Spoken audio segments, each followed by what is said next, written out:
এর জন্য একটা রেসিপি নিয়ে আসছি, ম্যাঙ্গো পুলি পিঠা। সেটা বানাতে লাগবে ব্রেড। আমি ব্রেড চারপাশে কেটে নিচ্ছি, বেলুনের সাহায্যে বেলে নিচ্ছি। লাগবে মিষ্টি, গোল গোল করে কেটে নিয়েছি। মাঝখানে দিয়ে আরেকটা ব্রেডের সাহায্যে চাপ দিয়ে গোল আকারে কেটে নিয়েছি। দেখেছেন কত সুন্দর হয়েছে? একইভাবে আরগুলো করতে হবে।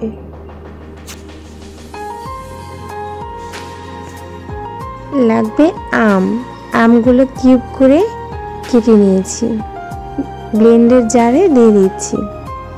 লাগবে জাল করা দুধ, আমি ঢেলে নিচ্ছি। আপনারা চাইলে চিনি দিতে পারেন, কিন্তু আমি চিনি দেব না। আম এমনিতেই অনেক মিষ্টি। অনেক ঘন করতে হবে, পাতলা করলে হবে না। আমি ম্যাঙ্গো পুলিতে ম্যাঙ্গো ঢেলে দিচ্ছি।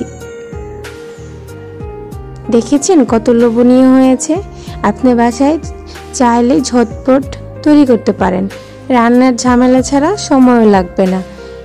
এগুলো অনেক হেলদি একটা খাবার, তিনি চাইলে বাচ্চাদেরও দিতে পারেন।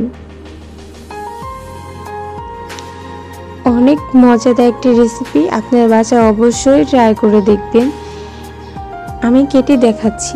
দেখেছেন ভিতরে কত ইয়ামি লাগতেছে?